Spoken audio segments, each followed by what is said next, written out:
Welcome to the Invisible Cabaret Podcast. We are a cabaret troupe that focuses solely on stripping away the stigma surrounding mental health through variety entertainment, ranging from ballet and burlesque through to song and spoken word and everything in between. During the pandemic, we've been working off stage to produce our podcast, taking the time to catch up with our friends and colleagues to talk about mental health, performance, the relationship between the two, and much, much more. If you're a creative who's got a story or two to share and would like to appear on our podcast, please do get in touch. We would absolutely love to hear from you. But today, we're talking with the ever so sexy, ever so clever, ever so beautiful Didi La Femme. Oh, what an introduction. Thank you. It's my pleasure. No less than you deserve. Also known as Danny, so we may Danny, occasionally jump between Didi and Danny. Yes, your muggle name, yes. As always, I am Ferrero Rochelle, and I am joined by the wonderful Rosie Verbose. Hello. I'm glad to be here, and I'm so glad to be catching up with you, Danny. It's been an age. I'm so glad. I know, yeah. It's been too long. It's Too long. So wonderful to speak to you girls today. Yay, we're so excited to have you. I do think it's also worth noting that I've slightly lost my voice and I am sounding incredibly sultry, which I think is kind of setting the tone for today's podcast because it's kind of Invisible Cabaret Podcast after dark today. The naughty version. I love it. So, listeners, you have been warned. A PSA, I'm also drinking Lemsip, and we've just found out that Lemsip is a beverage that you should not be drinking if you are on antidepressant medication. Well, who knew? Like that is Who knew? That really is a revelation, Yeah, I didn't know that. and very apt for our whole vibe. Yeah. Theme, overarching theme. Yes. Indeed. So, indeed, listeners, if you are on antidepressant medication and you have lost your voice or you have got a little bit of a sniffle, don't drink them. No Lemsip for you. That was a little segue. Danny, hi. Hello. Where are you beaming in from, Danny, today? Because you have been London-based, and it's all changed, isn't it? Yeah, so, I was Brighton-based, actually. Why did I say London? I know you're Brighton-based. Brighton! It's been too long. Who are you I know, again? right? So I was in Brighton for a long time, almost 8 years. So now I am beaming in from Liverpool. Gee whiz. What? Yeah. Relocating in lockdown. That must have been stressful, no? Yeah, it was. It's been overwhelming to say the least. Yeah. But I just also feel so grateful for so many things, like just having a job for one, because I still have so many friends that are really struggling to find work. I'm really enjoying getting a fresh start. As you know, anyone close to me knows I went through a breakup from a long-term relationship just a few weeks before lockdown as well. Oh, so it's been really good to just set that reset button, and just start fresh somewhere new. Although it's very hard to find friends. How do you make friends as an adult, let alone in a lockdown? A great question. A really great question. Nobody sets up play dates for you. It's a nightmare. No. And then also I was so determined, like, I'm getting my own place. I'm an independent woman. Yeah. And then I abandoned that because I was like, actually, I need someone to talk to because I Yes. predominantly work alone as well. So I decided to find a house share. So I just moved in with 3 amazing individuals. Yay. And everything's sort of working out as best as they can, Thank goodness. That's fantastic news. So you've moved to Liverpool during the lockdown. You also have celebrated a birthday during the lockdown. I did, yeah. Like in deep lockdown back in May when the whole country was still shut down. Yeah. Yeah, had my little quarantine birthday. Yeah, were you in Liverpool? No, I was still at my mom's house. Thank God. Like I was at my mom's house and my sister was there, my sister's boyfriend, my stepmom, Nan. So we had a little quarantine birthday party. And That's everyone, lovely. It was so lovely because everyone made such like a huge effort to really make it special. My sister had planned all of these games. I had like a T-shirt, water fights, downing competitions. It was really fun. It was very me. Yes, your sister knows you well. Oh, she knows me very well. And of course, if any listeners want to see these antics that you got up to, you also decided to basically make an online cabaret number. So talk us through that. Why did you just wake up and think, do you know what I'm going to do today? I'm gonna do an online virtual striptease about quarantine. The reason behind that was I was booked to perform. It was going to be an Easter act, an Easter show, and that got postponed because it was after Easter. Then they changed it into a birthday themed show, and then of course it all had to go online instead of in the venue. So I had to do something different, and I was just trying to come up with something creative when I did not feel creative at all. I wasn't doing anything in lockdown. It was finding really hard to just be motivated and be productive, which I mean, I know a lot of people did really struggle with that. But yeah, when there's days where, you're not even showering or doing basic things to look after yourself, how do you feel sexy? So I thought, well, I can't just be glitz and glam. Although I really admire the people who were able to fuel that into art. But for me, I wanted to do something that was more representative of how I was feeling. And so I dressed myself up and I did a little birthday, but it was a birthday party for one. And for me, it was showing all of those different emotions that I'd been going through in lockdown, from days where you wake up and you feel great. And I had one day where I really remember I wore lipstick for the first time in 2 months. And I wear lipstick every day. So that was a big deal to not be wearing lipstick.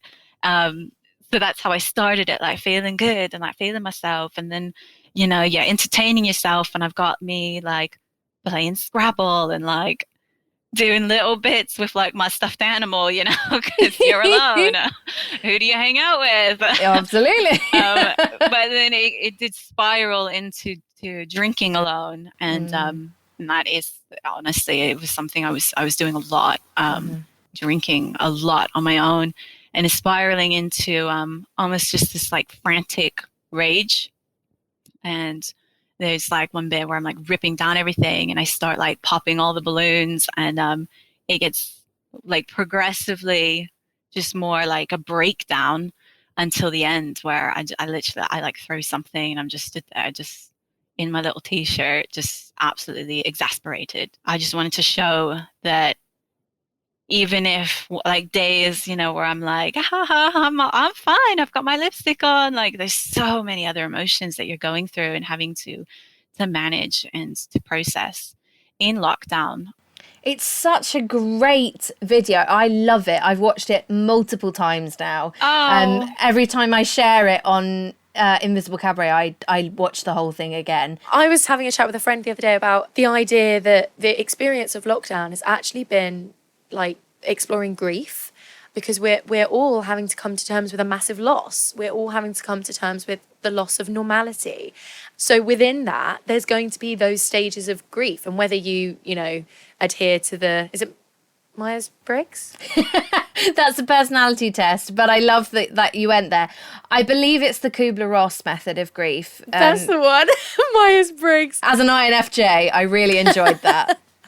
Yeah, the stages of grief, whether you adhere to that, formula or not, there are undeniable stages of grief, feeling guilty and feeling angry and feeling frightened and feeling like you have a loss of control. And I feel like we've all gone through that through lockdown. So to then have to try and navigate this world of grief, of mourning a loss of a normal life, whilst also trying to celebrate something positive and happy, and the start of a new year, the start of your, the next phase of who you're going to be, is so jarring. Yeah, quite overwhelming, I can imagine. And you end up painting a face on, which is something we talk about a lot in the cabaret, right? So did you explore this kind of stuff before you started working with us, Danny? Not at all, because I was really in a bad place.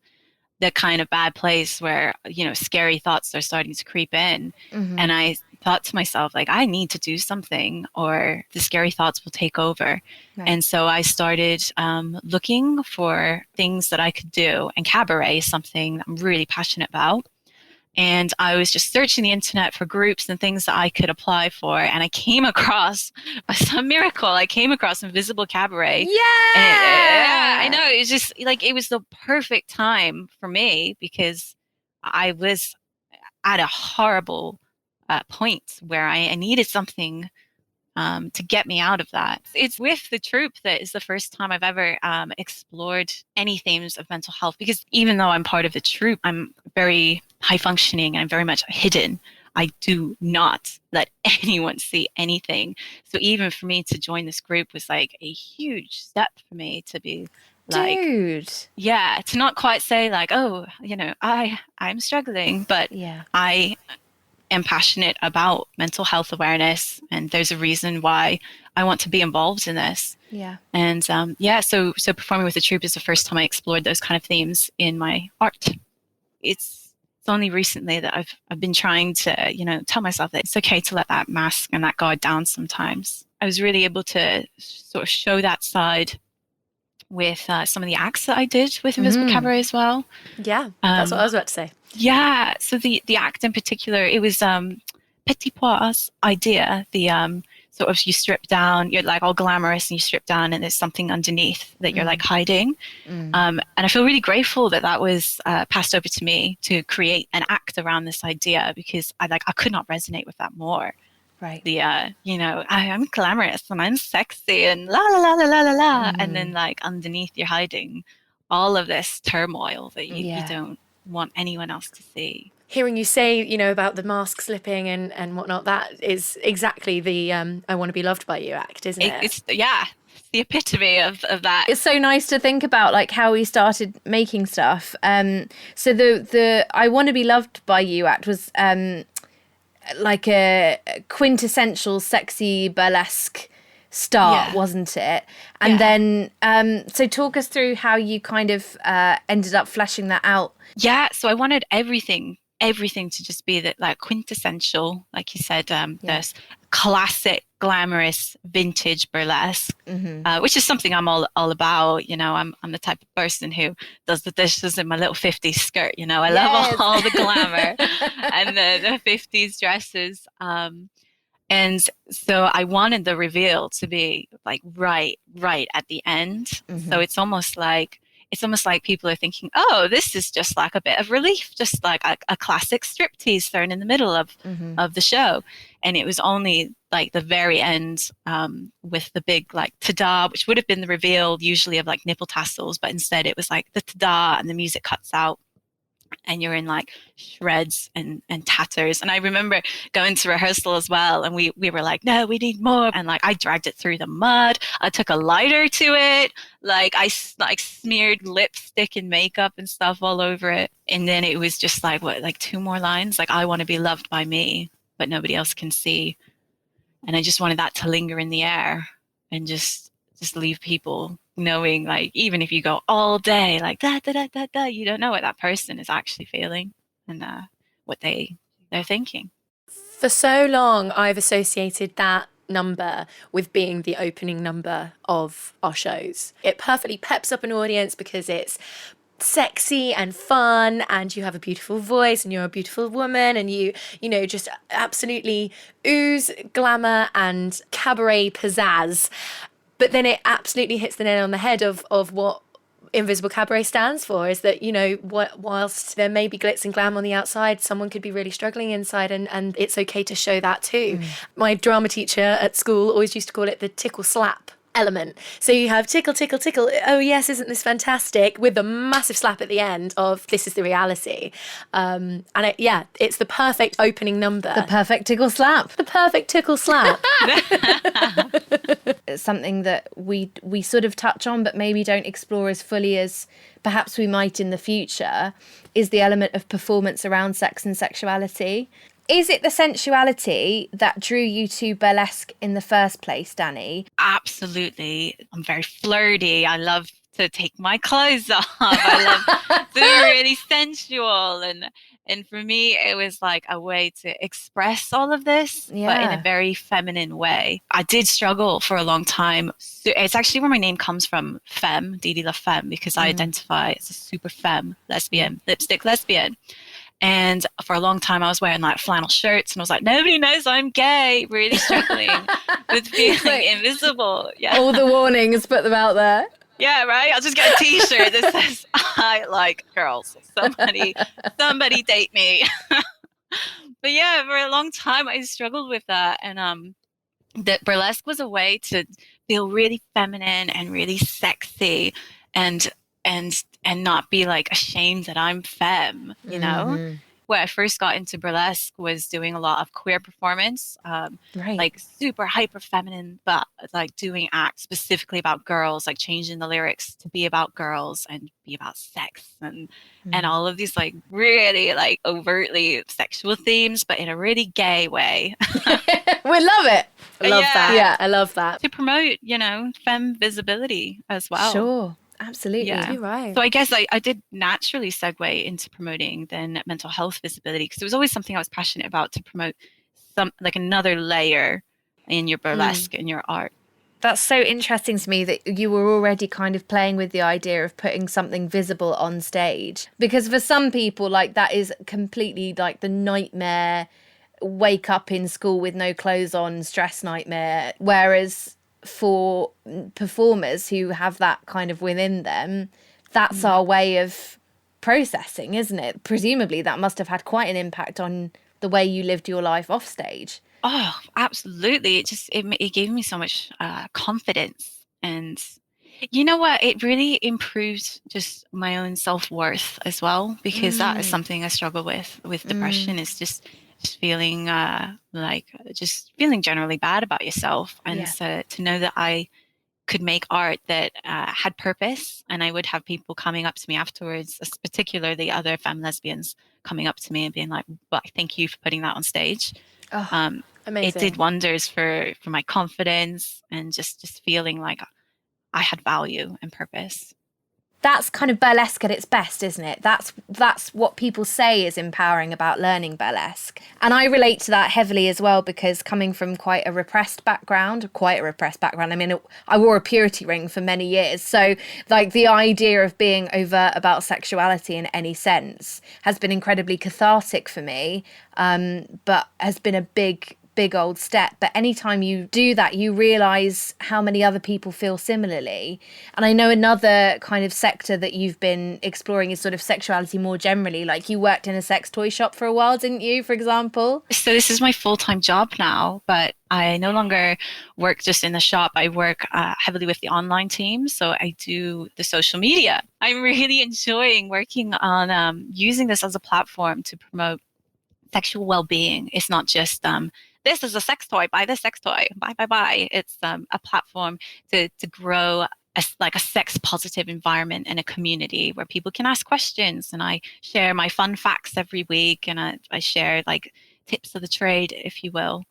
One thing actually I get asked a lot is about the loss of libido, which is something that's very prevalent right now. There's been in the news all of these articles like, sex toy sales are booming, and everyone's having sex because they're inside. But on the flip side of that, which is not getting public attention, is how many people are struggling with the loss of libido.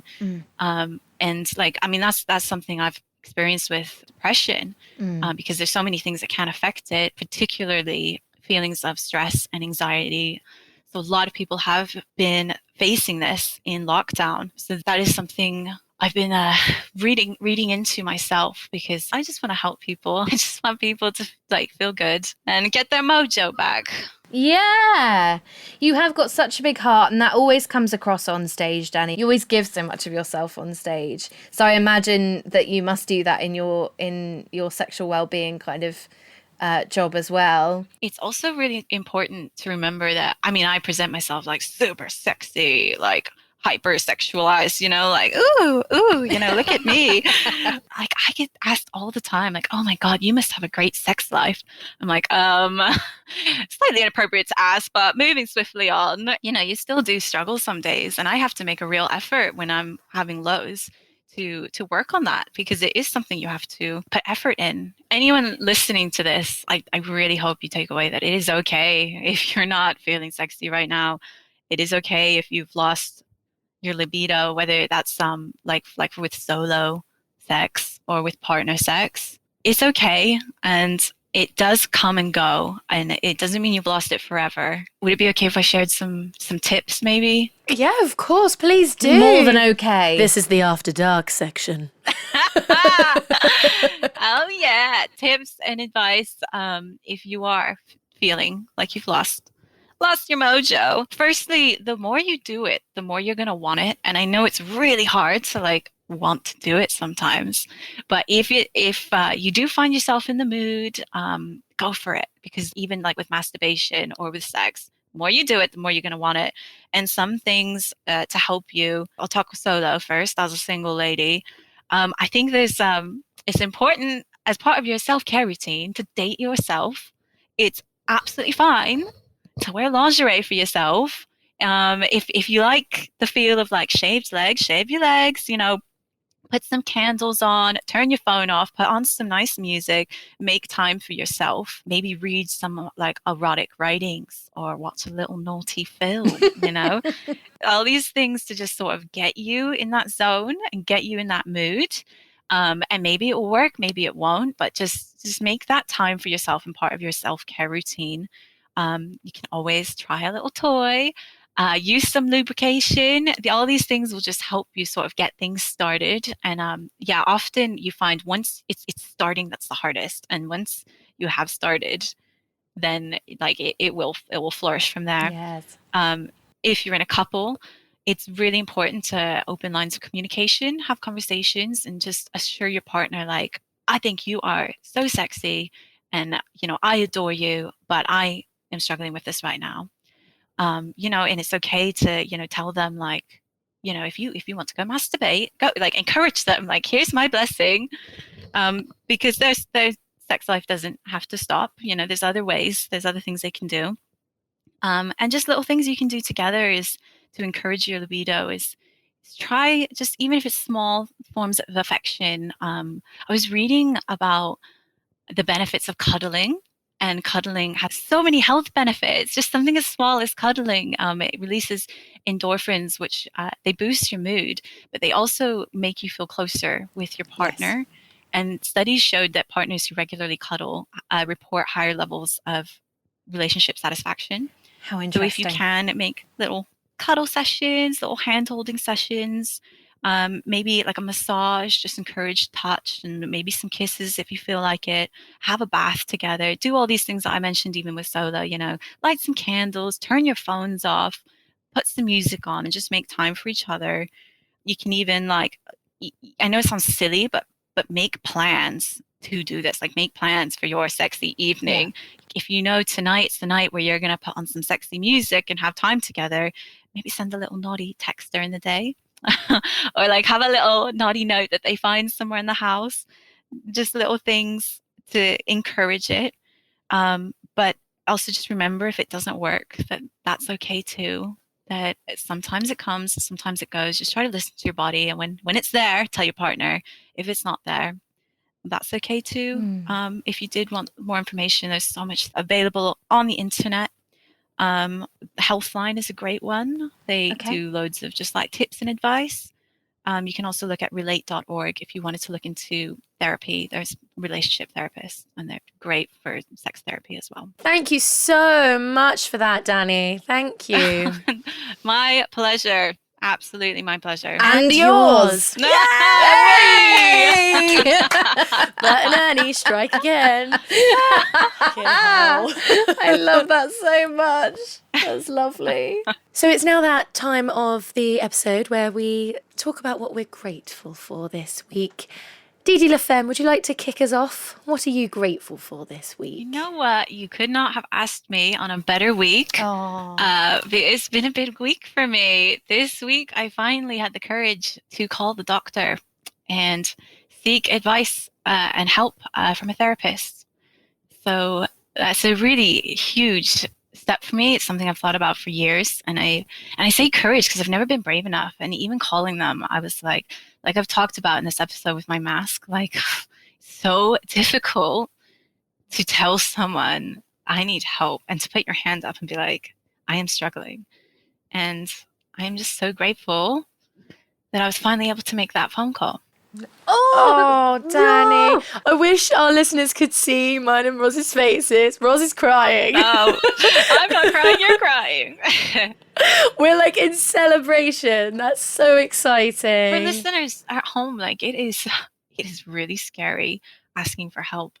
But please, just know that you're not alone and you can do it and it's going to be okay. Yeah. And there's help out there for a reason. They're there because they want you to get better. That's what I'm grateful for this week. Fantastic. Oh, Danny, well done. And what a great thing to be grateful for. Yeah. So chuffed for you. Yay. Such a huge step. Rosie Verbose, what are you grateful for this week? I've got a few things I'm grateful for, and I'm just trying to pick the one that I like the best. I'm grateful for Louis Theroux this week. I've been watching a lot of Louis Theroux, and he's another one that I'm just like, I'm so glad that he makes these things where you're watching without judgment and you're watching people who normally you wouldn't necessarily understand or even think about or want to think about in some cases. And he just does it in such a great way. So I'm grateful for him. I know not everyone would agree, but I love him. And I'm sad that he's married, but hey, I mean, if he's happy, then that's good. And I'm also grateful that I have overcome my embarrassment, and it's it's nothing compared to Danny's. I'm grateful that I've overcome my embarrassment of embroidery. I will say loud and proud, I am a cross stitcher. And yes. I have been cross-stitching. Admitting it as the first step. Well done. I'm thinking about getting help. No, I'm not. I am doing it in front of the telly at the moment, and I just finished a gift that my mum requested like ages ago, and it was the hardest thing I've ever stitched, and it's done, and she is so thrilled about it. It's like these little red shoes, and I had a pair when I was little, very similar, and so Mum has like basically said that it reminds her of my whole childhood in this one little cross stitch, and it's so sappy, but she loves it, and I like being able to make things for people. So, and to be honest, at the moment, it's sometimes the most productive I am in a day, given where my mental health and physical health is at. So I'll take it. So Louis Theroux and embroidery is mine. What about you, Ferrero Rochelle? I've had a good week as well. I'm very grateful for a lot of things. The main thing is that I have a job now, which is it's huge, absolutely huge. It's a job I really enjoy. I'm working with children. I'm loving it. I'm absolutely loving it. And I'm also grateful to all the people who made my birthday so special yesterday, including the people at my new job.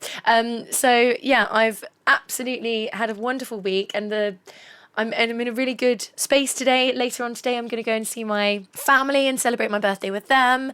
I'm going to be able to see a couple of friends at the weekend, just a few who live in London. So yeah, it's been a good week. I'm grateful for having a job. I'm grateful for all the people who've sent me messages and cards and presents and love. People on the Invisible Cabaret Instagram as well have sent messages and left comments and stuff.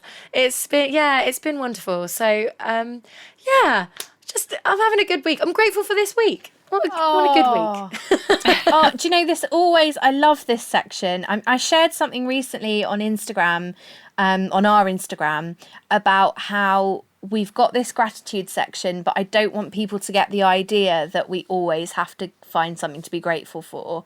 And nor is it like gratitude is going to fix whatever's going on in your life, because we all know that's not the case at all. And we've all had that, I think, probably had that conversation with someone who's like, you just need to get an attitude of gratitude and then your depression will like just melt away. It won't even be a thing. And I think we can all stick a collective middle finger up to that mentality. But it is lovely to have something that you can find just a smidgy bit of hope in, even if it feels stupid. It can be something as massive as getting help and you know, reaching out to a doctor, or it can be small that day. It could literally just be a moment. It's those moments that build up a life, isn't it? Absolutely. We have had a few messages of other people who are grateful this week. Our lovely E10 Queen has said that she is very grateful for still having a job. Yes, amen. Yeah. Ditto. Yeah. That's a pretty good one. It is a big one. My housemate has said he's grateful for garlic bread. I don't know if that's any shock to anybody who knows him. Good. Sarah has said that she is grateful for pancakes on the old Instagram story. I'd be interested to know what type of pancakes, like American pancakes. Oh, she didn't specify. Pancake Day English pancakes. As the American living in the UK, Danny, you can be the deciding vote. American or English pancakes? Oh, guys, I'm about to drop a bomb here, but I just do not like any pancakes. Whoa. Pancake Day is my nightmare. I don't want any of it. This is the biggest revelation we've had this whole season. Sorry, guys. Wow. The truth is out. So what do you do? What a way to end episode 10. Right, no, I have more questions. What do you do instead? Oh, sorry. What do you do instead of Pancake Day? Do you just ignore the whole thing, or? Well, sometimes I force myself to eat one. One is fine, thanks. Or, you know, I'll just do my own thing. It just means, you know, more of the other food for me. I really love that attitude. I will share Danny's video message to me this year for my birthday was, if no one comes to your party, that means more cake for you. Yes! That was uncanny as well. That was really quite something. Oh, what a lovely time we've had on this, our 10th episode as well. Did we even say that? Yay, it's so lovely. It's so lovely to talk to you.